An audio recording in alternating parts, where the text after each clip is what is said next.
بسم اللہ الرحمن الرحیم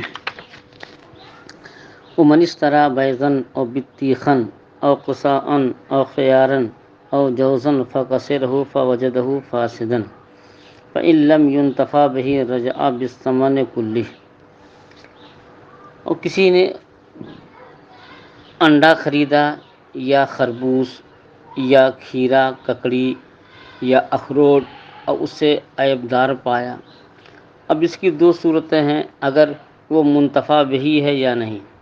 اگر وہ قابل انتفاع نہیں ہے تو پوری قیمت واپس لے لے گا۔ مثلا انڈا لیا، اب انڈا توڑا تو دیکھا کہ وہ گندا ہے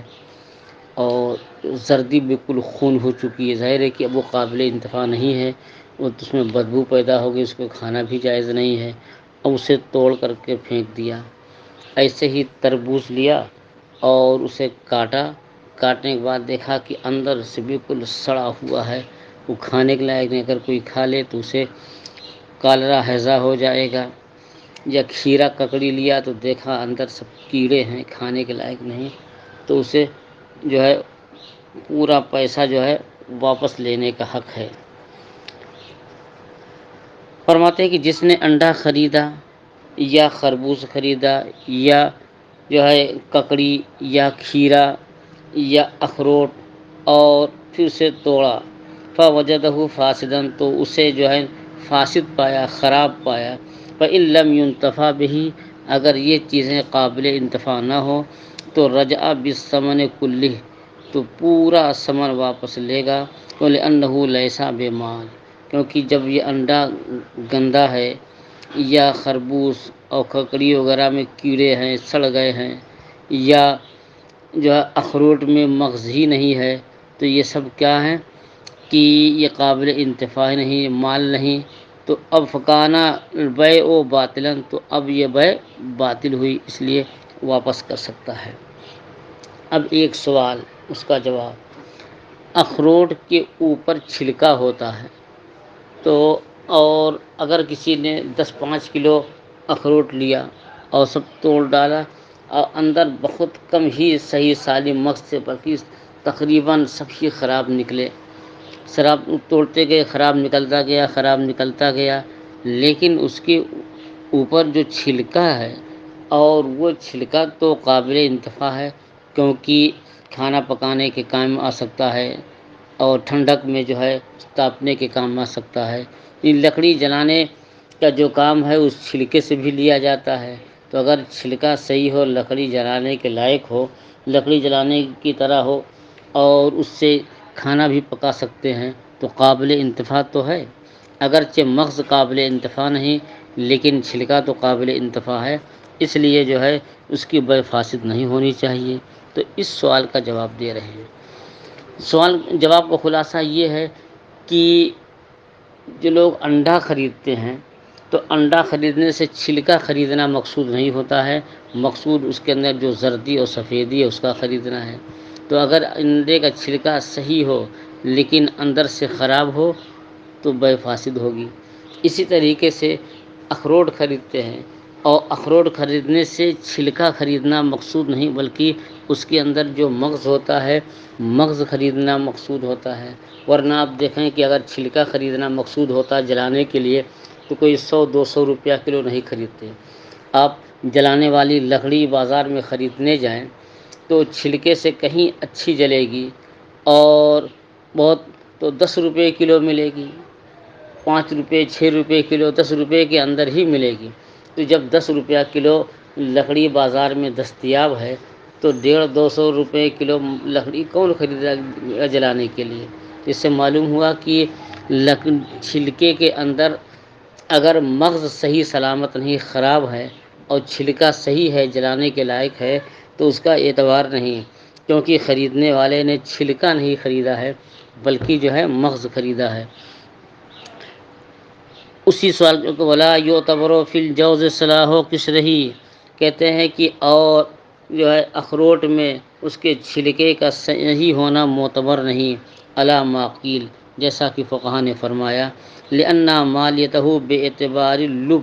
کیونکہ اخروٹ کی مالیت جو ہے مغز کے اعتبار سے ہے، چھلکے کے اعتبار سے نہیں۔ وَإِنْ كَانَ يُنْتَفَعُ بِهِ مَا فَسَادِهِ، کہتے ہیں اور اگر جو چیز خریدا وہ کچھ خراب بھی ہے لیکن خراب ہونے کے ساتھ ساتھ وہ قابل انتفاع ہے، تو اب جو ہے بیع وہ سب ابھی واپس نہیں ہوگی۔ فرماتے ہیں وَإِنْ كَانَ يُنْتَفَعُ بِهِ مَا فَسَادِهِ، اور اگر وہ چیز قابل انتفاع ہو اور اس کے خراب ہونے کے باوجود، تو لم يردہ،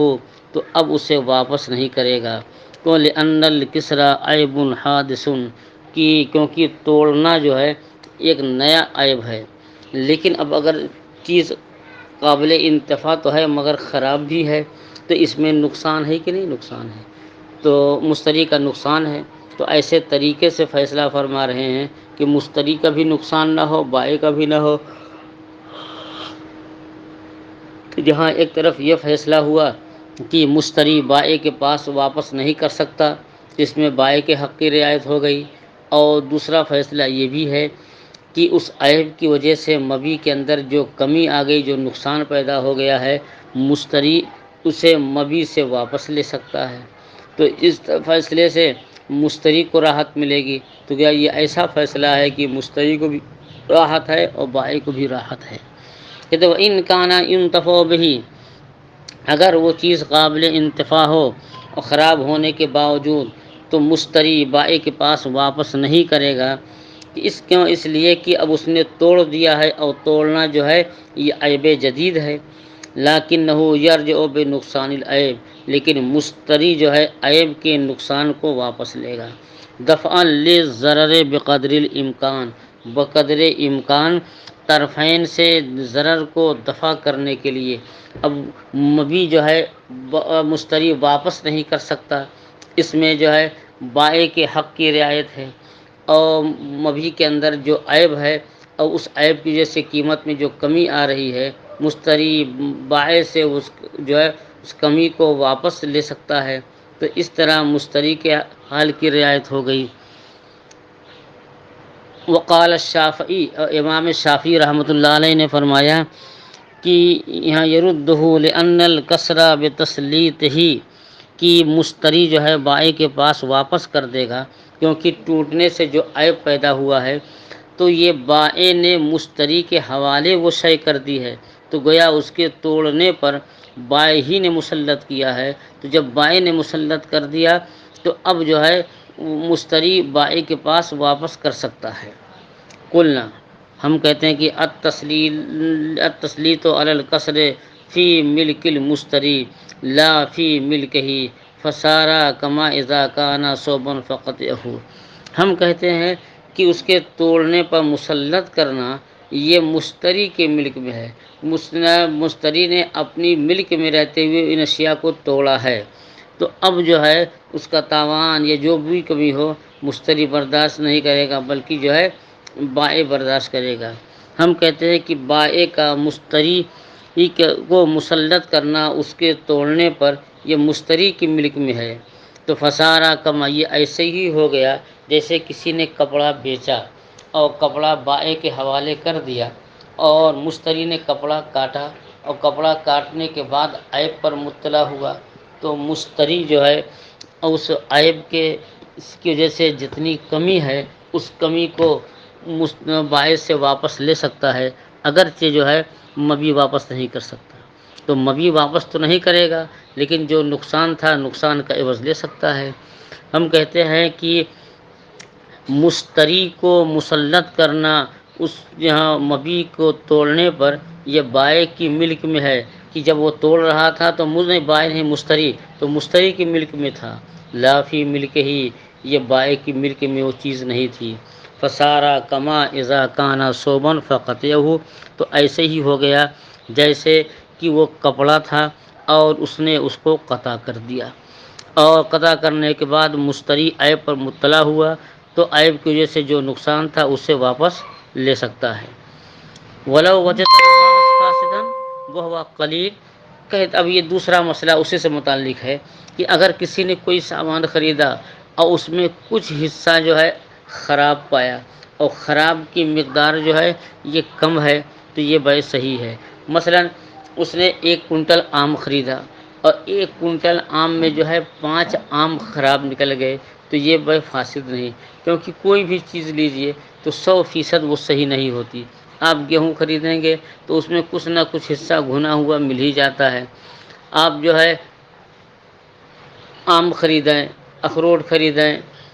بادام خریدیں، تو کچھ نہ کچھ دانہ اس میں سے تو خراب نکلتا ہی ہے۔ فرماتے ہیں کہ اور اگر جو ہے اگر خریدنے کے بعد مبی میں کچھ حصہ خراب پایا، وہ ہوا قلیل، اور خراب کی مقدار بہت کم ہے، تو جاز البیع و استحساناً، تو یہ بیع استحساناً جائز ہے۔ لأنہ لا یخلو عن قلیل فاسد، کیونکہ کوئی بھی چیز جو ہے تھوڑے سے خرابی سے خالی نہیں ہوتی ہے، کچھ نہ کچھ مقدار اس کی خراب ہوتی ہے۔ تو اب کہتے ہیں کتنی، کہتے ہیں والقلیل ما لا یخلو عنہ الجزۃ عادتاً، کہتے ہیں کہ قلیل وہ ہے کہ عمدہ چیز کی عادتاً جس کے بغیر خالی نہ ہو۔ جیسے کہ قلیل جو ہے، یہ آم کی مثال کہ 1 کنٹل لیا، اس میں جو ہے 5 آم خراب نکل گیا۔ بادام لیا اور اس میں سے جو ہے 1 کلو بادام لیا سے اس میں 1-2 مغز جو ہے وہ خراب نکل گئے۔ فرماتے ہیں کہ اگر بعض حصہ خراب پایا اور وہ قلیل ہے تو بیع استحساناً جائز ہے، اس لیے کہ کوئی بھی عمدہ چیز جو ہے تھوڑی سی خرابی سے خالی نہیں۔ تو اب قلیل کی مقدار کیا ہے؟ والقلیل ما یخلو عنہ الجزۃ عادتاً، قلیل وہ ہے کہ عمدہ سے عادتاً بغیر اس کے خالی نہیں ہوتی۔ کل واحد والاثنین فی المئہ، جیسے 100 اخروٹ لیا تو 100 میں سے 1-2 دانہ خراب ہو جانا، یا ایسے ہی 5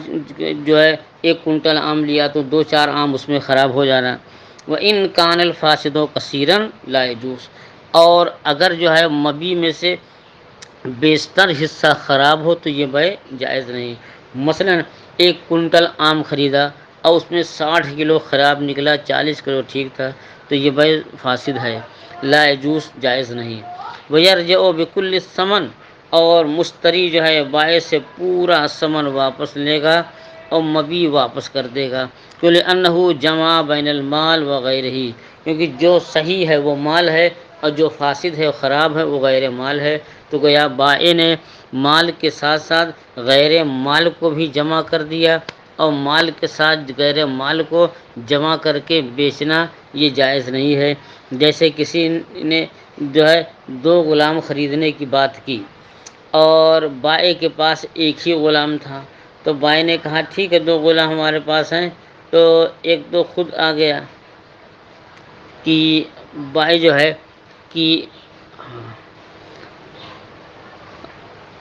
فرماتے اس لیے کہ گویا اس نے جمع کیا ہے۔ وَيَرْجِعُ بِكُلِّ الثَّمَنِ، اور وہ پورا ثمن واپس لے گا جبکہ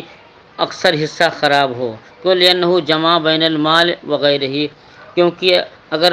اچھا بھی ہو خراب بھی ہو اور خراب کی مقدار زیادہ ہو تو گویا اس نے مال کے ساتھ غیر مال کو جمع کر دیا۔ فَصَارَ كَالْجَمْعِ بَيْنَ الْحُرِّ وَالْعَبْدِ، تو یہ غلام اور آزاد کو جمع کرنے کی طرح ہو گیا۔ مثلا ایک شخص غلام خریدنے کے لیے گیا اور بائع کے پاس ایک ہی غلام تھا، اس نے کہا ہم کو 2 غلام چاہیے، اس نے کہا ٹھیک ہے 2 غلام لے لیجئے، ایک تو اپنا غلام اور دوسرے جو ہے زید کا بیٹا جو آزاد تھا تندرست، اس نے کہا کہ یہ دونوں ہمارے غلام ہیں اور ان کو آپ خرید لیجئے۔ تو غلام کے ساتھ آزاد کو بھی شامل کر کے جو ہے بیچ لیا۔ بہت سے فراڈی ہوتے ہیں، طرح طرح کے فراڈ کرتے رہتے ہیں۔ آئے دن اخبارات میں آپ سنتے ہیں کہ ATM پر ایک آدمی پیسہ نکال رہا تھا اور دوسرے آدمی نے اس کا کارڈ جو ہے تبدیل کر دیا، کسی کے کھاتے سے پیسہ جو ہے نکل جاتا۔ طرح طرح کے فراڈی ہیں۔ تو اب اس فراڈی نے جو ہے آزاد کو غلام کے ساتھ جو ہے ساڑھ کر کے بیچ دیا، تو یہ بیع فاسد ہے۔ ومن باع عبدا فباعه المشتری ثم رد علیہ بعیب فإن قبل بقضاء القاضی۔ اب یہاں سے بیان فرما رہے ہیں کہ ایک شخص نے غلام بیچا، غلام کی قید اتفاقی ہے، کوئی بھی چیز بیچ، کہ مثلا زید نے بکر کے ہاتھ غلام بیچا اور بکر نے وہی غلام جو ہے خالد کے پاس خالد کے ہاتھ بیچ دیا۔ اب خالد جو ہے آیا بکر کے پاس، اس نے کہا کہ جو غلام آپ نے بیچا ہے یہ تو عیبدار ہے، اس کی ایک آنکھ میں تو روشنی ہی نہیں ہے، آنکھ کھلتی ہے مگر روشنی نہیں ہے، اور اس کے ہاتھ میں جو ہے بجائے 5 انگلی کے 6 انگلیاں ہیں، اور کچھ اس کا کان تو جو ہے یہ ایک کان ہے ہی نہیں، پیدائشی طور سے جو ہے بس صرف سوراخ ہے، اور اس پر ہلکا سا گوشت نما ہے، اور جیسے کان ہوتا ہے اس طرح کان نہیں ہے۔ تو اب یہ جو ہے مشتری دوم نے، خالد نے یہ مشتری اول یعنی بکر سے کہا، اور بکر جو ہے ٹال مٹول کرنے لگا کہ نہیں، عیب تو میرے پاس نہیں تھا، یہ کیسے کہہ رہے ہو۔ اور بکر نے جو ہے خالد نے گواہ پیش کر دیا، 2 گواہ، ایک بابو الاختر کو اور ایک وحید الرحمان۔ کہا ان دونوں کے سامنے بکر نے یہ اقرار کیا تھا کہ جو غلام میں نے خریدا ہے اور یہ غلام تو عیبدار ہے، اس کی آنکھ کھلتی ہے مگر روشنی نہیں ہے، ان دونوں آدمیوں کے سامنے اقرار کیا تھا، اور پھر بھی انہوں نے دھوکہ دے کر کے میرے ہاتھ بیچ دیا۔ تو اب جو ہے کہ دھوکہ دے کر کے اس نے بیچ دیا اور اقرار بھی کیا تھا۔ اب جو ہے خالد کہہ رہا ہے کہ یہ جو غلام آپ نے بیچا ہے اس کے اندر تو عیب ہے، تو اس نے کہا نہیں، عیب تو نہیں ہے۔ تو انہی دونوں گواہوں نے کہہ دیا نہیں، آپ نے تو ہم لوگوں کے سامنے اقرار کیا ہے کہ آپ کا غلام عیبدار ہے۔ تو اب پھر جو ہے خالد گئے قاضی کے ہاں، اور قاضی کے پاس گئے اور ان 2 گواہوں کو لے کر کے کہ ان کے سامنے جو ہے بکر نے اعتراف کیا تھا کہ ہمارا غلام عیبدار ہے، اور بغیر بتائے ہوئے اس غلام کو ہمارے ہاتھ فروخت کر دیا ہے، اب آپ بے فس کر کے ہمارا پیسہ دلا دیں۔ تو اس طرح اس نے جو ہے کہ اقرار کیا۔ تو اب فرماتے ہیں کہ فَإِنْ باء عبدن، جس نے غلام بیچا، فباءہ المشتری، تو مشتری نے اس غلام کو بیچ دیا، ثم رد علیہ بعیب، پھر غلام جو ہے اس کے پاس مشتری اول کے پاس لوٹا دیا گیا، فإن قبل بقضاء القاضی، اگر اس نے قاضی کے فیصلے ہی سے قبول کیا ہے تو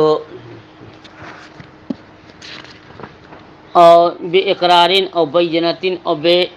اباء یمین، 3 صورتوں میں سے کسی بھی صورت سے، یا تو قاضی کے فیصلے سے قبول کیا ہے، اب چاہے اقرار سے یا بینہ سے یا قسم کے انکار کرنے سے۔ اقرار سے مراد جب قاضی نے طلب کیا بکر کو کہ جو غلام تم نے خالد کے ہاتھ بیچا ہے وہ عیبدار ہے یا نہیں، اس نے کہا حضور ہاں عیبدار ہے، اور میں نے عیبدار ہی خریدا تھا۔ یہ بات ہو گئی کہ اقرار سے جو ہے قاضی نے فیصلہ کیا، او بینتن یا بینہ سے، مثلاً کہ دوسرے خریدار یعنی خالد نے قاضی سے کہا کہ یہ جو غلام میرے ہاتھ اس نے بیچا ہے اس میں عیب تھا، اور یہ عیب کا اقرار اس نے بابو الاختر اور وحید الرحمان کے سامنے کیا ہے۔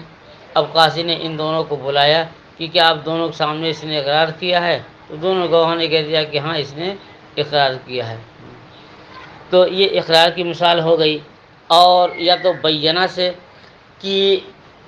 مثلاً کہ خالد نے جب قاضی کے پاس کہا کہ غلام عیبدار ہے، اور اس کو بلائے جو ہے بکر کو بلایا، بکر نے کہا نہ، میں نے تو کبھی کسی سے کہا ہی نہیں کہ ہمارا غلام جو ہے یہ عیبدار تھا، اب ان کے ہاں پہنچنے کے بعد چاہے عیب پیدا ہو۔ تو اس کو جو ہے کہ پھر جو ہے مشتری نے وہیں قاضی کے سامنے قسم کھا لیا، تو مشتری کے سامنے قسم کھا لیا، تو اب جو ہے یہ مبی لوٹا دی گئی مشتری اول کے پاس۔ یا جب قاضی کے ہاں جو ہے خالد گیا مشتری ثانی کہ انہوں نے ہمارے پاس جو ہے مبی جو ہے غلام بھیجا ہے، تو وہ تو غلام عیبی ہے اور انہوں نے پیسہ لیا ہے صحیح تندرست کا، تو پھر جو ہے اب اسے کہا کہ گواہ لاؤ، میں نے اقرار کیا ہے۔ اب ظاہر ہے کہ دوسرے مشتری کے پاس اس کے اقرار کے گواہ نہیں، تو جب گواہ نہیں، اس کی ایک ہی صورت ہے البینۃ علی المدعی والیمین علی من انکر، کہ یا تو مدعی جو ہے بینہ پیش کرے یا منکر جو ہے وہ قسم کھائے منکر۔ تو اب یہاں اس نے قسم کھانے سے انکار کر دیا، کہا کہ بے ابا جو ہے یمین، قسم کھانے سے انکار کر دیں تب بھی معاملہ ثابت ہو جاتا ہے۔ تو لہو ان یردہ علی بائعہ،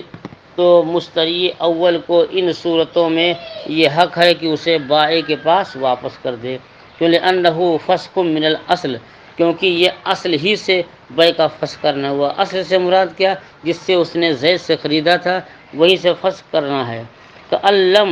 یکن، کألم یکن، تو گویا جو ہے وہ بیع ہوئی ہی نہیں۔ غایت الامر انہ انکر قیام العیب لیکنہ صار مکذبا شرعا بالغیب، ایک جو ہے کہ جب وہ بیع ہی نہیں ہوئی تو اب جو ہے قاضی کے فیصلے سے واپس ہو گئی۔ اب دوسرا بھی یہ ہے کہ جب مشتری نے اقرار کر لیا تھا کہ ہاں یہ مبیع عیب دار ہے، اور اس کے اقرار سے اور قاضی نے فیصلہ کر دیا کہ مبیع جو ہے مشتری اول کے پاس واپس کر دیں، تو جب مشتری اول کے پاس مبیع واپس ہو گئی تو کیا اسے زید یہ مدینہ شریف میں بیچنے کا اختیار ہے کہ نہیں؟ وہ جو ہے تو اب یہ کہہ رہے ہیں کہ جب اس نے اقرار کر لیا کہ ہاں مبیع کے اندر عیب تھا، تو مبیع کے اندر عیب ہونے کی بنیاد پر کہ اب وہ مبیع کے اندر عیب نہیں ہے، یہ کہا کہ مبیع کے اندر عیب نہیں تھا، تو جب مبیع کے اندر عیب نہ ہونے کا اس نے اقرار کیا اور قاضی کے فیصلے کی وجہ سے مبیع جو ہے مشتری ثانی سے لوٹا دی گئی ہے، تو جب اس نے اقرار کیا کہ اس میں عیب نہیں تھا تو کیا وہ کون سا منہ لے کر کے جو ہے بائع کے پاس واپس کرے گا؟ وہ کیسے کہے گا کہ اس میں عیب ہے؟ جب وہ اعتراف کر چکا ہے کہ عیب دار نہیں ہے تو پھر گیٹ کے اس پار جو ہے کیسے عیب ثابت ہوگا؟ تو یہ کہہ رہے ہیں کہ زیادہ سے زیادہ معاملہ یہ ہے کہ انہ انکر قیام العیب، وہ غیب نہیں ہے، عیب ہے کہ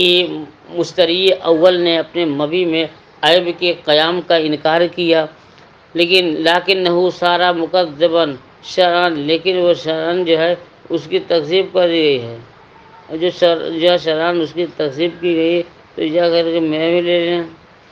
تو اب جو ہے کہ ایک جب اقرار اس نے انکار کر دیا تھا عیب کا، تو کیسے یہ بائع کے پاس جو ہے واپس کرے گا؟ تو جواب دے رہے ہیں کہ ٹھیک ہے اس نے انکار کیا تھا عیب کا، لیکن اس کی تکذیب کر دی گئی شرعاً، جب قاضی نے فیصلہ کر دیا دو گواہوں کے سامنے تو گویا اس کی جو ہے تکذیب ہو گئی، تو سارا مکذباً شرعاً، تو شرعاً اس کی تکذیب ہو گئی لقضاء، قاضی کے فیصلے سے۔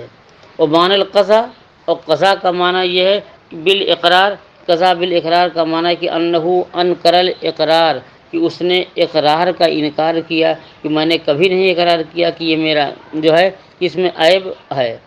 فَأُثْبِتَ بِالْبَيِّنَةِ، تو یہ بینہ سے جو ہے عیب ثابت کیا گیا۔ وَهَذَا بِخِلَافِ الْوَكِيلِ بِالْبَيْعِ اذا رد علیہ بعیب بالبینۃ، کہتے ہیں یہ وکیل بالبیع کے برخلاف، مثلا ہم نے کسی کو جو ہے بابو الاختر سے کہا جاؤ قلم لے آؤ، ہم نے ان کو جو ہے وکیل بنایا، تو یا ہم نے کہا یہ ہمارا قلم ہے آپ اس کو فروخت کر دو، اب بابو الاختر گئے یہ قلم فروخت کر دیے وحید الرحمن کے پاس، اب جو ہے 1 گھنٹے کے بعد ان کے پاس آئے گا وحید الرحمن بھائی قلم واپس لے لیجئے، اب قلم واپس دو آدمی کہہ رہے ہیں اب ہم واپس ہی نہیں کریں گے، تو اب کہا کہ یہ واپس کر دیجیے، اب بائع جو ہے وکیل کو ہم نے بھیجا بیچنے کے لیے، اور وکیل نے جو ہے بیچ دیا، اور پھر وکیل نے جس کے ہاتھ بیچا اس نے وکیل کے پاس واپس کر دیا کہ اس میں عیب ہے، تو وکیل کو واپس کرنا یہ گویا جو ہے جو موکل ہے اس کو واپس کرنا ہوا، تو یہ اس کے برخلاف وہ وہاں 2 بیع ہو گئی، کہ زید نے بیچا بکر کے ہاتھ، بکر نے بیچا خالد کے ہاتھ، تو وہاں دو بے ہو گئی۔ اور یہاں وکیل اور موکل میں موکل نے وکیل کو بیچنے کا اختیار دیا اور وکیل نے بیچا، یہاں ایک بے ہے۔ بخلاف وکیل بالبے کے اذا رد علیہ بعیب بالبینہ، جب وکیل بالبے کے پاس مبی رد کر دی گئی، واپس کر دی گئی دلیل سے، حیث یکون ردا علی الموکل، اور ایسی دلیل جسے موکل پر رد ہو، اور یہ جو ہے موکل پر رد ہو جائے گی۔ کیوں؟ لأن البیع ہونا کا واحد، کیونکہ وکیل اور موکل کی صورت میں بیع ایک ہے، والموجود ہاں ہونا بیعان، اور یہاں دو بیعیں موجود ہیں، کہ ایک تو جو ہے کہ خالد نے بکر سے خریدا ہے اور بکر نے زید سے خریدا ہے، وہاں دو جو ہے کہ یہاں جو ہے دو بے ہیں، وہاں ایک ہی بے ہو رہی ہے۔ فرماتے ہیں یہ بخلاف وکیل بالبے کے، جب وکیل بالبے کے پاس مبی لوٹا دی جائے عیب کی وجہ سے، بینہ سے، تو یہ رد ہوگی کہاں؟ وکیل کے پاس جو ہے لہو واحد، جو ہے کہ اس کو انا کا واحد، یہاں بے ایک ہی ہے، والموجود ہاں ہونا بیعان، اور یہاں موجود دو بے ہیں، کہ زید نے بیچا بکر کے ہاتھ، بکر نے بیچا خالد کے ہاتھ۔ تو فب فسق ثانی لا ينفسخ الاول، تو دوسری کے فسخ کرنے سے پہلی بے فسخ نہیں ہوگی۔ جب جو ہے خالد نے واپس کر دیا بکر کے پاس، فسخ کر دیا، تو بکر کے فسخ ہونے سے اور یہاں زید کی ملک فسخ نہیں ہوگی۔